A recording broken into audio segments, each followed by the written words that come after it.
Greetings, ladies and gentlemen, and esteemed members of the government of Brazil. I apologize for not being able to make this address in person, and I hope that my appeal is not diminished in any way due to my inability to be with you today in person. My name is Luis Elizondo, and I'm a career intelligence officer with the United States government. From 2008 to 2017, I had the privilege to participate in a small but significant program within the Pentagon, focusing on the collection of UFO data.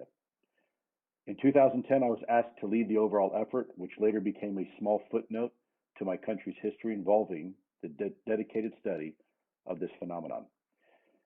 It was during this time that it became very evident to all of us involved in the project that our military was encountering a technology that far exceeded our own capabilities.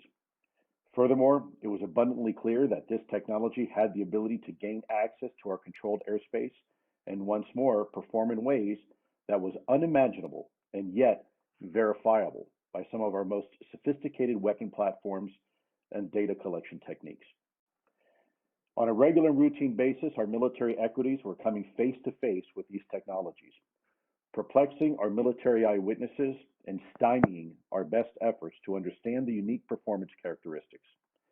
Furthermore, of critical concern was the apparent interest this phenomenon has with our nuclear technologies, including power generation, weapon systems, and propulsion. Recently, elected officials in my country have decided the evidence was too overwhelming to ignore and called upon our defense and intelligence communities to participate in a public hearing, of which I suspect many more will follow. The result of the hearing was simple and yet astonishing. 1, UFOs are real. 2, UFOs most likely represent a real technology. And 3, UFOs are considered a national interest for the United States. Further reinforcing this new priority is the requirement for our defense and intelligence communities to work with partner nations and allies.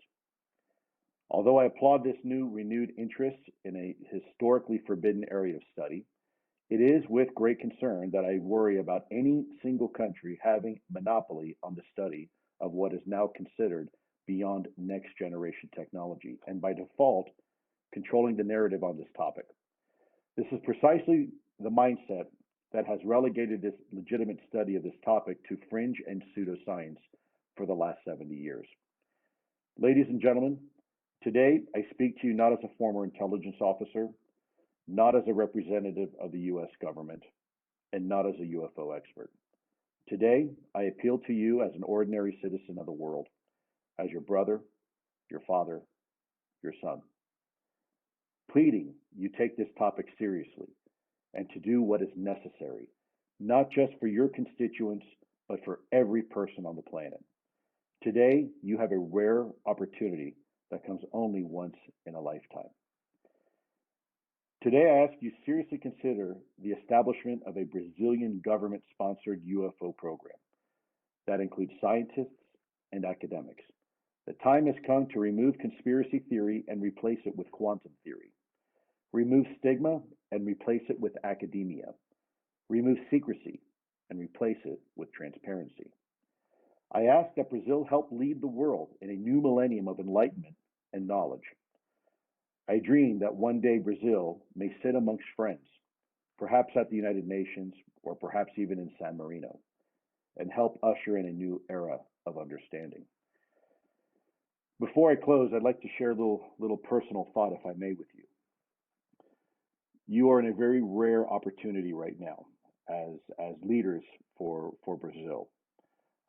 Times and opportunities like this do not happen very often. In fact, in a one person's lifetime, they may not happen at all.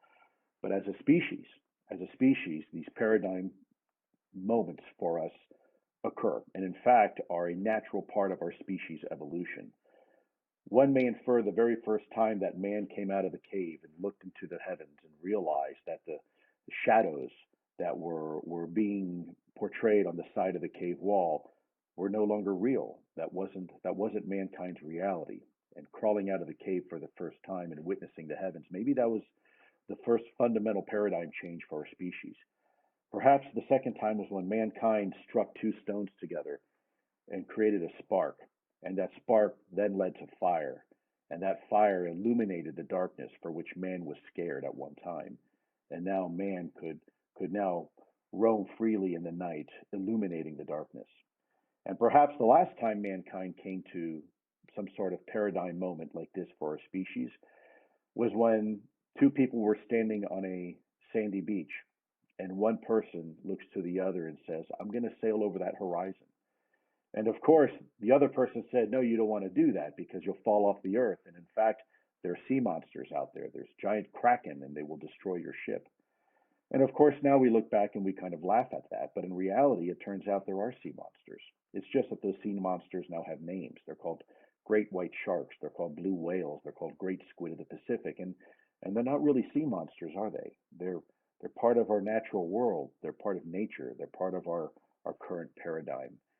And so perhaps with this topic, this is yet just another paradigm moment. Perhaps we as a species are standing yet on another sandy beach, and we're looking at the horizon one more time, and we're about to sail over that horizon together.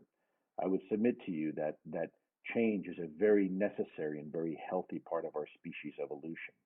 And I believe we may be at the precipice yet again of another paradigm moment for our species. In closing, I'd like to thank you for allowing me to speak with you today, and thank you truly and humbly for your attention to this most important matter.